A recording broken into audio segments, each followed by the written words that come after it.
Hi friends, what's up? Hope things are well at your end. So today we're gonna discuss a very interesting, very simple topic, Essay 250. Consideration of laws and regulations in audit of financial statements. Firstly, welcome to the channel of Unacademy CA Final.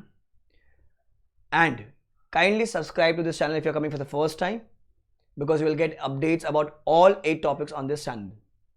And we'll be starting with a batch in the coming weeks for final November 20 and May 20 attempt. For that, you can subscribe to the Unacademy app, download it from the Google Store or iOS Store and use code ABCA.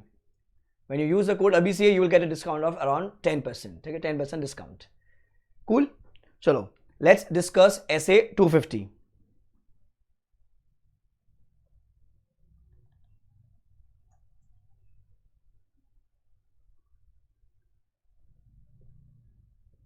Now see. So when I talk about Essay 250, it's very simple.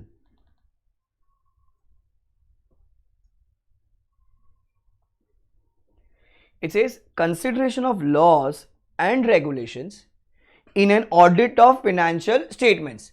Consideration of laws and regulations in an audit of financial statements.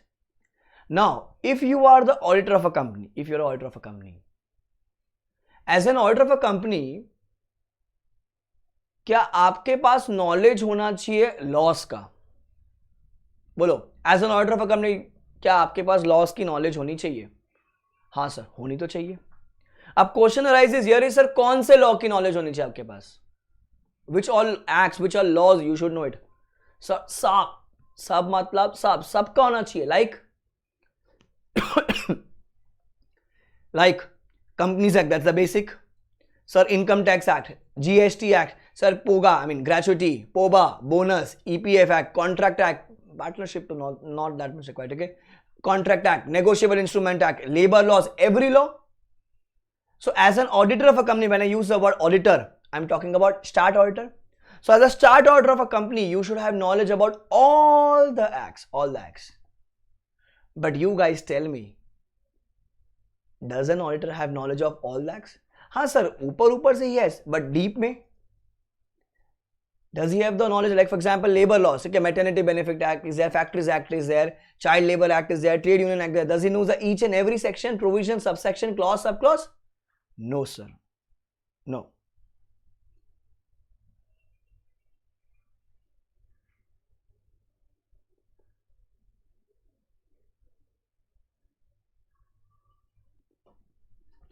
So to overcome this situation, क्योंकि अपने को तो सारा act आएगा नहीं, सो companies क्या करती है? कंपनीज एक्सपर्ट्स को अपॉइंट करती है. फॉर एग्जांपल, लेबर लॉ के लिए किसी और एक्सपर्ट को अपॉइंट कर लिया, इनकम टैक्स के लिए किसी और को अपॉइंट कर लिया, जीएसटी के लिए किसी और एक्सपर्ट को अपॉइंट कर लिया.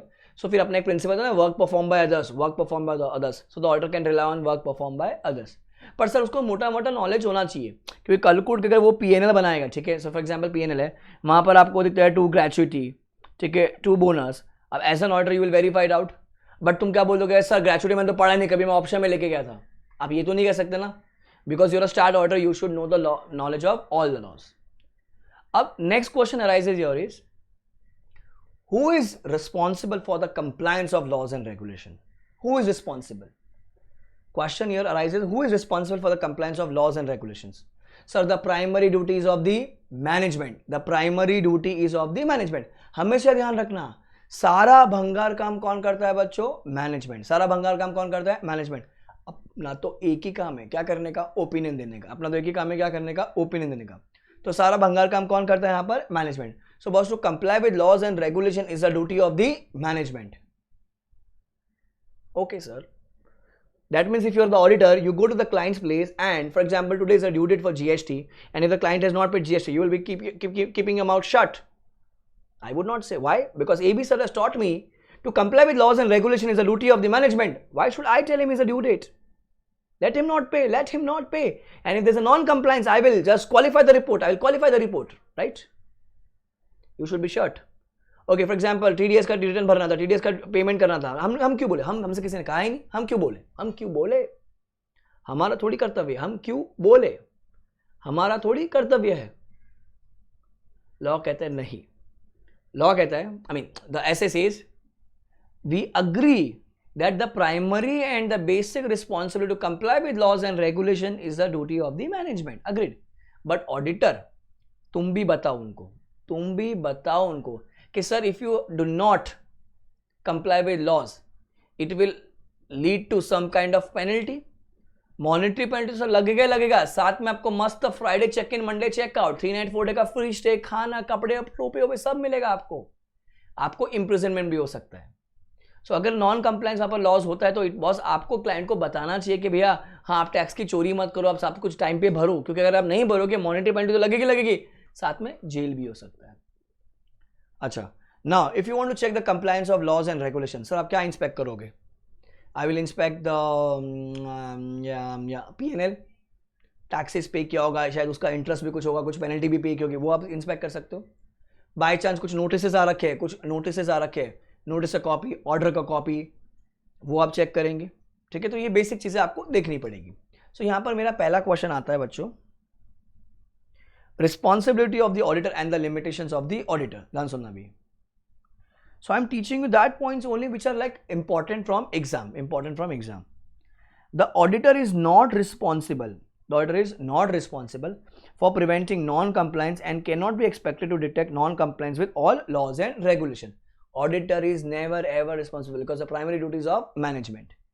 The auditor is responsible for obtaining reasonable assurance that FS when taken as a whole are free from material misstatement, whether caused due to fraud or error. बच्चों अभी मैंने कहा हमारा तो एक ही काम होता है, क्या करने का? ओपिनियन देने का.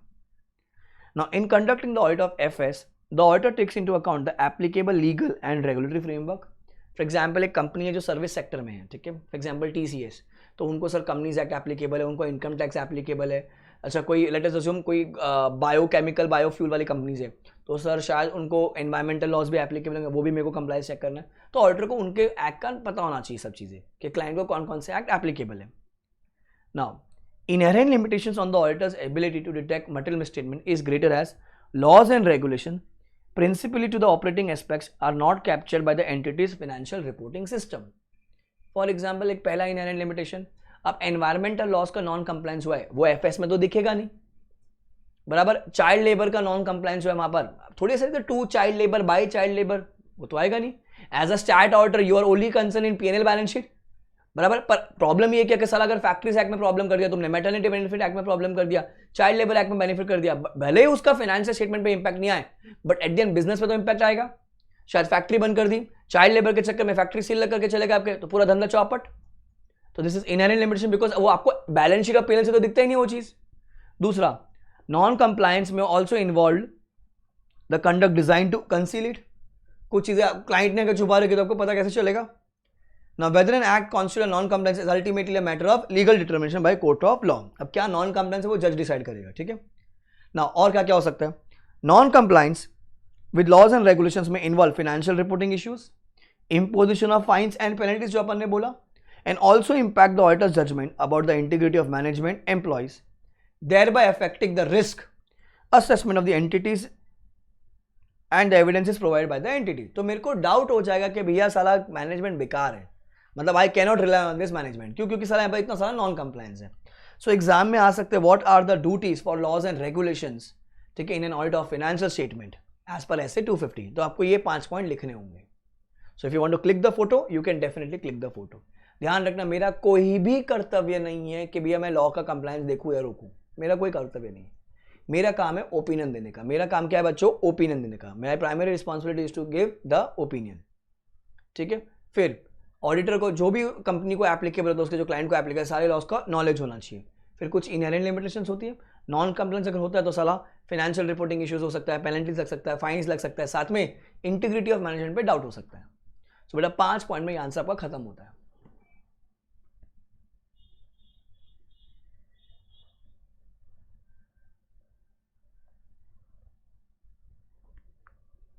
दूसरा क्वेश्चन जो एग्जाम में आ सकता है आपको, ये क्या है? It says what are the indicators of non compliance. क्या कहता है ये? What are the indicators of non compliance of laws. अब basically now when you are auditing the P&L and balance sheet, आपको पीएनएल देख के कैसा समझ में आएगा कि सर वहां पर नॉन कंप्लायंस हुआ है? आपको पीएनएल देख के कैसे समझ में आएगा कि वहां पर नॉन कंप्लायंस हुआ है? Sir legal expense account, lawyers fees, legal fees. अरे भैया लॉ का कोई तोड़ा वड़ा होगा तभी तो लॉयर को अपॉइंट किया होगा, तभी तो लीगल एक्सपेंस अकाउंट है। हाँ सर बराबर। फाइन भर रखा है, पेनल्टीज भर रखी है, इंटरेस्ट भर रखा है, मतलब तभी नॉन कंप्लायंस हुआ है, तभी तो लेकर आए उनको। अच्छा, कंसल्टेंट को आप पैसे दे रहे हो, रिलेटेड पार्टी को आप पैसे दे रहे हो, वहां पर कुछ सेल्स कमीशन एक्स्ट्रा दे रखा है जो कि रीजनेबल नहीं है वहां पर। Vijay Mallya types, Nirav Modi types, adverse media comment. PNL के बाद अपन क्या करेंगे? ऑर्डर की कॉपी, नोटिस की कॉपी, न्यूज़पेपर से पढ़ेंगे, मैगजीन से पढ़ेंगे, यहां वहां से डेटा कलेक्ट करेंगे। तो ये सब क्या हो जाएंगे? Indicators of non compliance. Again 3 mark का, 4 मार्क का, 5 मार्क का answer. What are the indicators of non compliance? ध्यान से सुनो अभी। पहला, सो इतनी सारी लिस्ट है, आप कोई भी 7-8 अपने हिसाब से पढ़ सकते हो। पहला, investigation by the regulatory organisations and government departments और पेमेंट ऑफ फाइन्स और पेनल्टीज। ठीक है, this one. Number 2, payment for unspecified service for loans to consultants, related parties, employees और गवर्नमेंट एम्प्लॉयज। सेल्स कमीशन और agent fees that appear excessive, ALP पे नहीं है, ज्यादा दे रखा है आपने। 4th, purchasing at price above और below the market price, arms and transaction में नहीं कर रखा है। Unusual payment in cash, purchase in form of cashier cheques, जो कि मना किया हुआ है, आप वो कर रहे हो। Unusual payment towards legal and retainership fees. Unusual transaction with companies registered in tax havens, होते हैं ना क्रोशिया, टैक्स हेवन कंट्रीज, वहां पर आपने कर रखा ट्रांजैक्शन।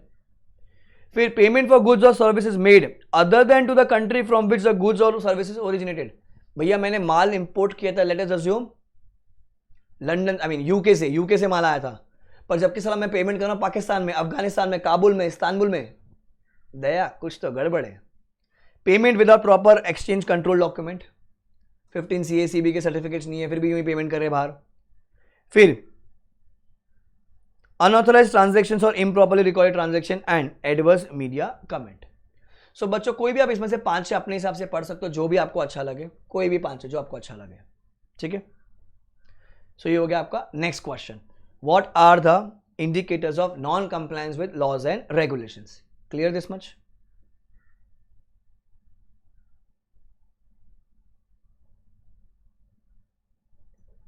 फिर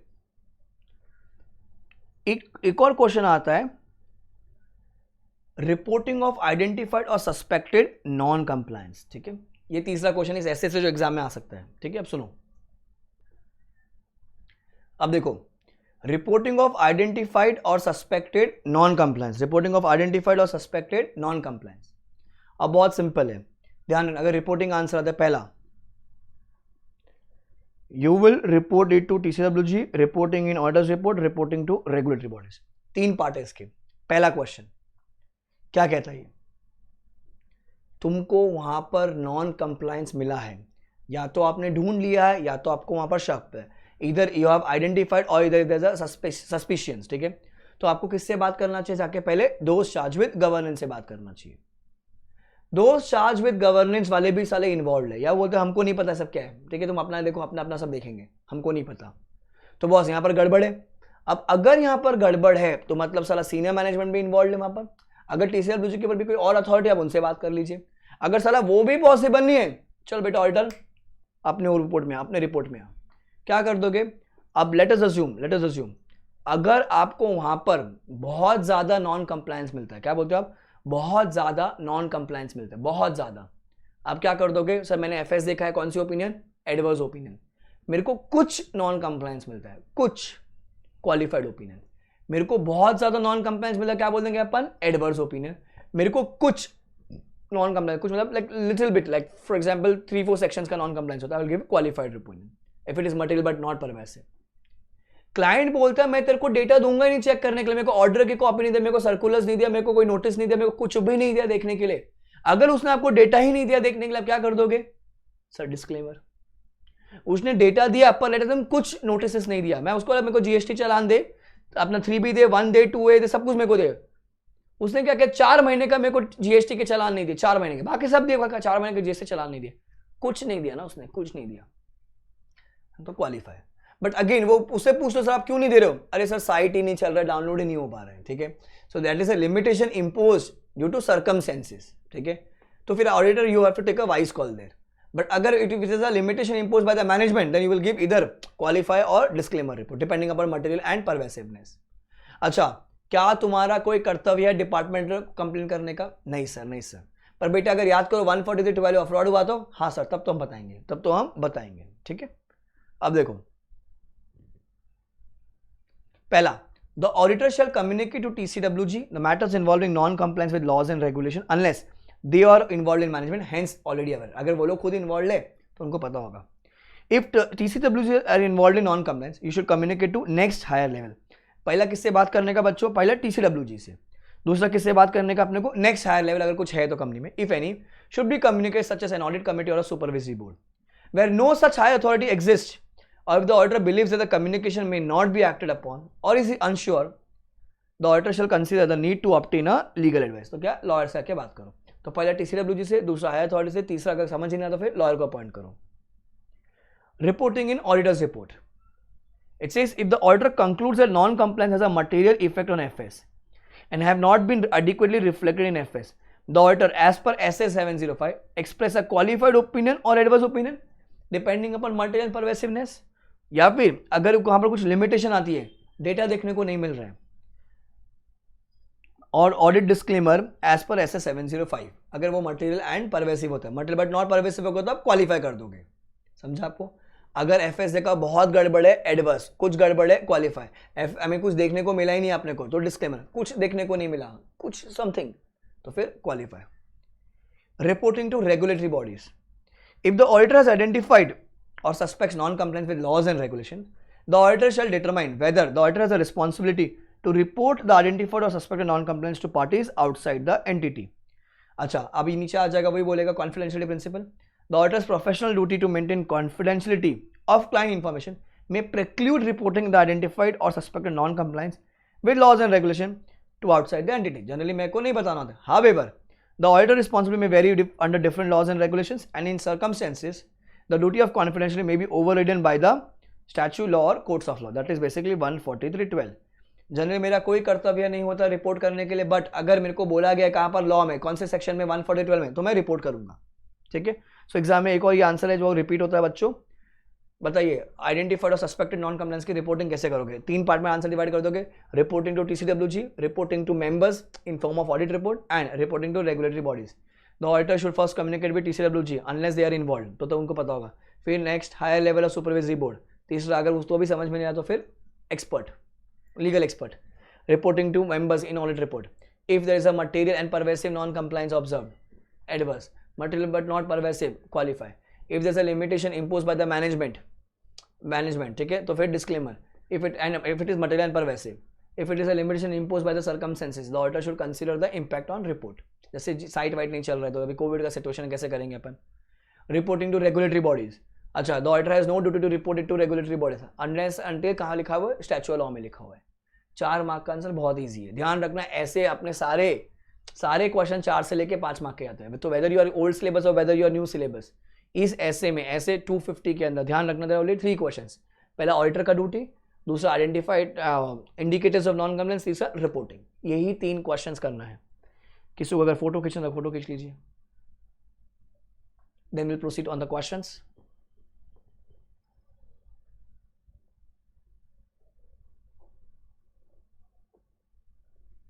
डन. देखो अभी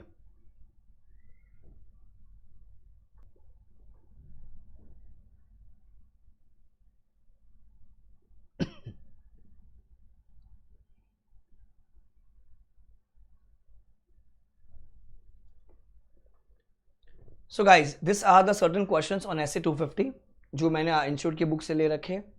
सो all the credit goes to ICI only. So ऐसे ही लाइंस पे आपको एग्जाम में क्वेश्चन दिखेंगे. It could be same also और सिमिलर ऑल्सो. ठीक है. अब देखो क्या है. While verifying the employ records in a company, it was found that the major portion of the labour employed was child labour. Okay. On questioning with the management, the auditor was told that it was outside his scope of the financial audit to look into compliance with other laws. अब बच्चों इस ऐसे questions में क्या करेंगे अपन? अब आपको समझ में आ जाए, हिंट होना चाहिए. बॉस लॉस की बात कर रहा है, तो लॉज एंड रेगुलेशंस के लिए अगर मैं बोलूँ तो ना तो कोई चैप्टर है हमारे पास ऑडिट के मेन सिलेबस में, ना हमारे स्टैंडर्ड्स में कोई ऐसे एक्सेप्ट ऐसे 250। तो बत्ती चलने चल जब वो लॉ की बात कर रहे हैं ऐसे 250 की बात कर रहे हैं। अब इसमें आपको फुल ज्ञान ठोकना पड़ेगा कि एज पर वो जो अपना पहला वाला आंसर था ना कि the auditor is not responsible for non compliance for prevention and detection of non compliance with laws and regulation, but he should be aware of all the acts जो entity को एप्लीकेबल है। फिर there are certain inherent limitations, अगर आप non compliance करोगे वहां पर तो fines, penalties, financial reporting process को आपको अफेक्ट कर सकती है। साथ में क्लाइंट को पेनल्टी, जेल, इम्प्रिजनमेंट, फाइन्स वो सब लग सकता है। And integrity of the management पे ऑर्डर का क्वेश्चन आ सकता है। तो फुल इसमें ज्ञान लिखने था बेसिकली। मैनेजमेंट कहता है चाइल्ड लेबर का, ठीक है वो आपको देखने की जरूरत नहीं, माना, बट अरे ठीक है वो डायरेक्टली फाइनेंशियल स्टेटमेंट पे इफेक्ट नहीं कर रहा है, माना हमने माना, बट बॉस वो इनडायरेक्ट तो कर सकता है ना। कल को चाइल्ड लेबर के चक्कर में फैक्ट्री बंद हो गई तो ठुक जाएंगे हमेशा के लिए, तो इसीलिए ये इंपॉर्टेंट है। तो the contention of management is wrong.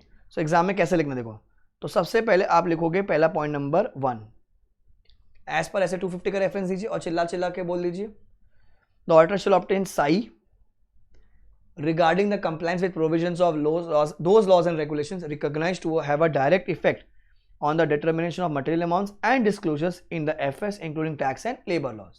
तो आपको पता होना चाहिए। फिर non compliance with other laws and regulations may result in fines, litigation or other consequences of the entity, the costs of which need to be provided in the FS but are not considered to have a direct effect। बराबर, क्योंकि वो indirect effect हो जाएगा आपका। Environmental law comply नहीं किया तो ठोक देंगे कंपनी को, पूरा ताला वाला लगा देंगे। फिर पॉइंट नंबर 2 थियरी हो गया। 3 इज द पूरा इन द अबव केस, क्वेश्चन छापा है इंस्टीट्यूट ने, पूरा question, read the answer. Point number 4 ये आपका कंक्लूजन। सो बच्चा पहला 2 पॉइंट थियरी, फिर in the above case conclusion, ऐसे ही लिखना है आपको हर आंसर, ऐसे ही। Therefore the auditor should ensure that the disclosure of above fact and provision for the cost of fines, litigation and other consequences of the entity in case if the auditor concludes that non-compliance has a material effect on the FS and has not been reflected in the FS, the auditor shall express a qualified or adverse opinion on the FS। अगर तुमको समझ नहीं है कि qualify क्या करना है कि एडवर्स करना है तो आप क्या कर दोगे, वहां लिख दोगे modify. The auditor should modify the opinion, the auditor should modify the opinion. समझा आपको पहला क्वेश्चन, रिपीटेटिव क्वेश्चन।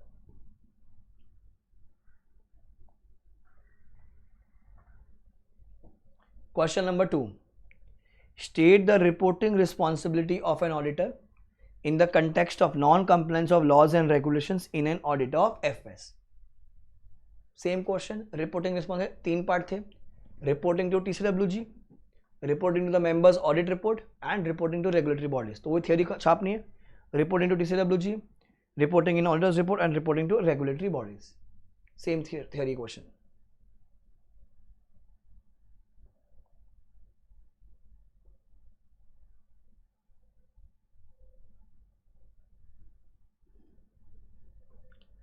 आ गया। What are the roles and responsibilities of the stat auditor in relation to compliance with laws and regulations? Again आपका hint, जैसे ही आपको laws and regulations दिखता है बच्चों, so your essay number would be essay 250। अब वो कहते हैं responsibility of stat auditor, तो मेरा पहला क्वेश्चन देख लो, वही थियरी है पूरी, रीड द आंसर।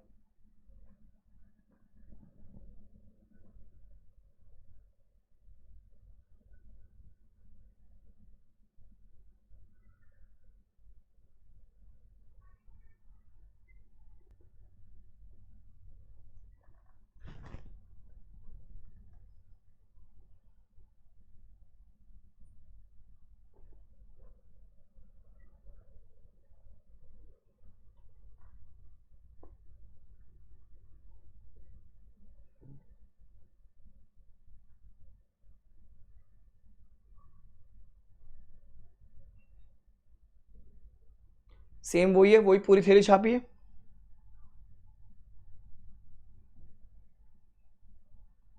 देखो non compliance with laws and regulation में इन्वॉल्व फाइनेंशियल रिपोर्टिंग इशू, वही कॉपी हो रहा है पूरा। Imposition of fines, penalties and also impact the auditor's judgment about the integrity of management employees, thereby affecting the risk assessment of the entity and the evidences provided by the entity। So वही चीजें copy paste हो रही है, वही चीजें, ठीक है। D, अब अगर केस बेस्ड क्वेश्चन आते हैं, ठीक है, तो देखो कैसा वो लोग थ्योरी को और केस बेस्ड को मिक्स करते हैं। R&M company wants to be alert on the possibility of non-compliance with laws and regulation.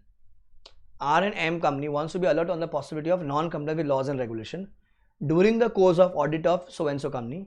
R&M company seeks your guidance. ओहो, तुमसे बात कर रहे हैं, बताओ, सही है. For identifying the indications of non-compliance with laws and regulation. तो पूरा कहानी गाया, आखिरी में जाके तुमसे पूछा what are the indicators of non-compliance. So again you know this answer guys, same answer copy pasted, indicators of non-compliance.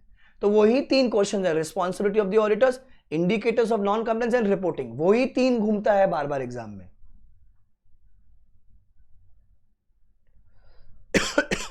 Sorry. Question number E. C ना एक और क्वेश्चन, जैसे अगर बड़ा क्वेश्चन पूछना होगा इंस्टीट्यूट को, so it says during the course of audit of सीटी limited for the financial year 17-18, it has noticed that 2 lakhs of employees contribution and 9.5 lakhs of employer contribution towards the employee state insurance contribution have been accounted in the books in respective heads. ठीक है. Whereas it was found that तो 2 और 9 11.5 लाख रुपए. ठीक है. 4 lakh only has been deposited with the ESIC department. Okay. 11.5 lakh रुपए deposit होना चाहिए भाई, खाली 4 लाख रुपए डिपॉजिट किया है. During the year ended 31st March 18, okay, the finance manager informed the auditor that due to financial crunch they have not deposited the due but will deposit the amount overdue along with the interest as in financial position improves. Sir आज पैसा नहीं है हमारे पास जब भी पैसा होगा ना हम लोग भर देंगे along with interest. ऐसा कौन बोल रहा है? Finance manager. अबे साला, एम्प्लॉय स्टेट इंश्योरेंस, ये पैसा किसका है? एम्प्लॉय लोग का ना. तो एम्प्लॉयर कॉन्ट्रीब्यूशन, एम्प्लॉय कॉन्ट्रीब्यूशन दोनों जाना चाहिए था. एम्प्लॉय का जो कॉन्ट्रीब्यूशन है वो तो साला एम्प्लॉय के में जाना चाहिए, वो तुम्हारे पास है, ऊपर से एम्प्लॉय तुमको भी देना चाहिए था. साला तुमने दिया नहीं तो तुमने क्या किया? लॉ कंप्लाई नहीं किया. कौन सा? Employ state insurance act. तो बस ऑडिटर को इसको रिपोर्ट करना है, इसको रिपोर्ट करना है. तो क्या करेंगे अपन? वही पूरा लिखेंगे आंसर, वो क्वेश्चन नंबर 1 जो मैंने से कहना आपको, रिस्पॉन्सिबिलिटी ऑफ द ऑडिटर. अब वही गाना गाने का आपको बार बार.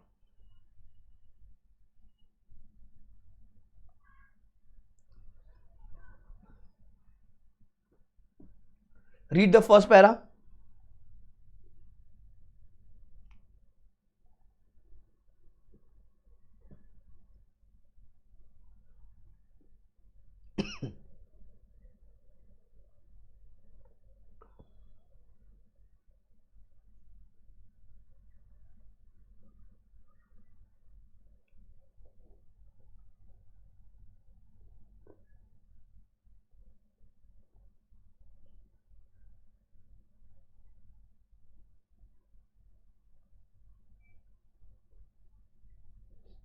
वही बोला, मैनेजमेंट का क्या रिस्पॉन्सिबिलिटी, अपना क्या responsibility. Number 2, in conducting the audit of FS. अच्छा सर लॉज आ रहा है तो मेरे को सर एक और चीज ध्यान आ रही है कि ऐसे 250 का तो नॉन कंप्लायंस है, साथ में सर अगर हम लोग ने कारो पढ़ा है बच्चों, किसी ने कारो सो कारो 16 पहले था, अभी क्या हो गया? कारो 2020 हो गया. सो कारो 2020 के अंदर एक पॉइंट था स्टैट्यूटरी ड्यूज वाला sir, outstanding for more than 6 months. कहते हैं वो अनडिस्प्यूटेड डिस्प्यूटेड. अगर अनडिस्प्यूटेड होता है तो फिर outstanding for more than 6 months it should be reported. Disputed तो always you have to report. यहां पर we are assuming it is undisputed, outstanding for more than 6 months, तो आपको कारों में भी रिपोर्ट करना है.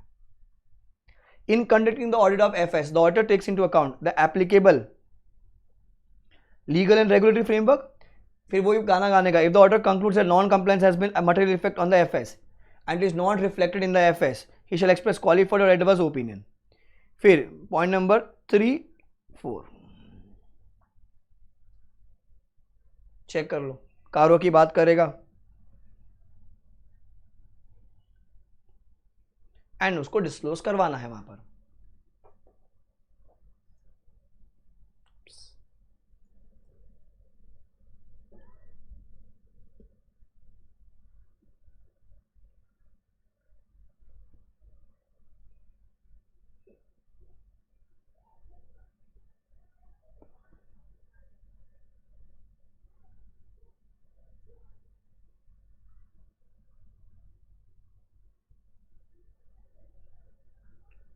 परफेक्ट.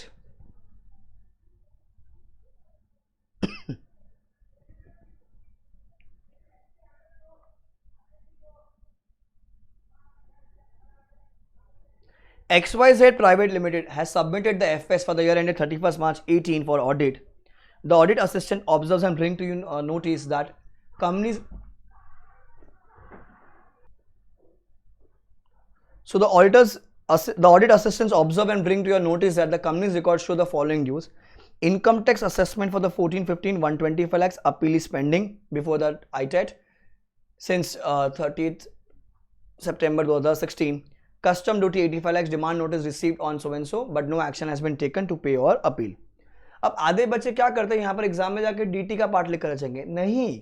सो यहाँ पर क्या बोल रहा है कि बॉस आपने इनकम टैक्स पे नहीं किया, कस्टम ड्यूटी पे नहीं किया, तो आपने लॉ कंप्लाई नहीं किया है. अब ऑडिट के पेपर में अगर आता है कि लॉ कंप्लाई नहीं किया तो you will quote S 250 same as answer E. तो पूरा आपको थियोरी लिखना पड़ेगा, बैठ के पूरा आपको थियोरी लिखना पड़ेगा और नीचे कंक्लूजन देना पड़ेगा, ये वाला same point. In the above case the disclosure of pay non payment is necessary, the auditor should disclose the fact of non payment. बस नीचे वो लिखना है. अब देखो, in the above case the demand of IT and the company has gone to final appeal, it needs consideration as to whether the entire demand is disputed because it is difficult to presume that the demand by income tax authorities without any basis, क्योंकि dispute होगा बराबर. So therefore old syllabus AS 29, new syllabus आप relevant index लिख देंगे अपना. Partly to the extent the company consider demand is based on some logical basis, the amount may be provided for and the remaining may be disclosed as contingent liabilities. तो आप AS end AS के हिसाब से आपको जितना amount पता है आप उसको डिस्क्लोजर कर दोगे इन P&L, अमाउंट नहीं पता आप उसको कंटिंजेंट लायबिलिटी बुक कर दोगे. अच्छा, also it should be brought to the notice by the members, I mean notice of the members by reporting. तो ऑडिटर को ऑडिट रिपोर्ट में लिखना है, जो मैंने ऊपर कंक्लूजन बोला. सेम है नीचे भी, the demand notice receive for custom notice it should also be brought to the notice of the members by reporting. तो ऑडिटर को रिपोर्ट करना है. तो पूरा theory in the above case and auditor को ये बोले, the auditor should report to the members, that's it.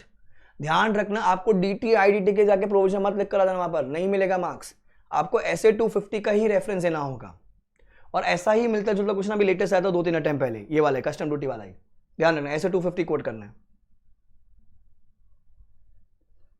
Check करो जे वाला क्वेश्चन आपको आता है क्या.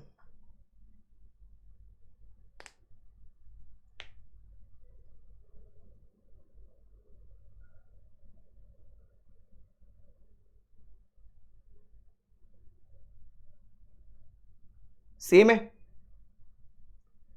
जे वाला क्वेश्चन सेम है जो अपन ने स्टार्टिंग में किया था. First question finished. So guys, all the questions on SA 250 we have done. ध्यान रखना, वो 3 आंसर्स. पहला आंसर आपका रिस्पॉन्सिबिलिटी वाला आंसर, दूसरा आपका वो इंडिकेटर्स, तीसरा रिपोर्टिंग, और वो चाइल्ड लेबर ही घूमता है बार बार. ठीक है, ध्यान रखना, ऐसे ही क्वेश्चंस आते हैं SA 250 पे. It's very easy. So every essay, what we're going to do is, first I will make you understand, then we will read from the notes and you can click the photos and then we will solve the question. So क्या होगा, आपका इससे confidence build होता जाएगा. And to solve the question is the most important part. जो लोगों ने हवा बना रखा है ना कि ऐसे बहुत बड़ा होता है, ऐसे बहुत टफ होता है, ऐसा कुछ भी नहीं है. Understand that it is a chapter. मेरा एक अलग से चैप्टर, मेरा आधे पौने घंटे में एक चैप्टर खत्म होता है. इसके ये पॉइंट है, मेरे को ये याद करने. हाँ, रिमेम्बरेंस इज इंपॉर्टेंट, रट्टा मारना पड़ेगा. ठीक है. So guys, thank you for watching this video. If you have liked it, please subscribe to the channel and download Unacademy app. Okay? And for the live session, we'll be giving you updates very soon. Stay home, stay safe. All the best, guys. Take care.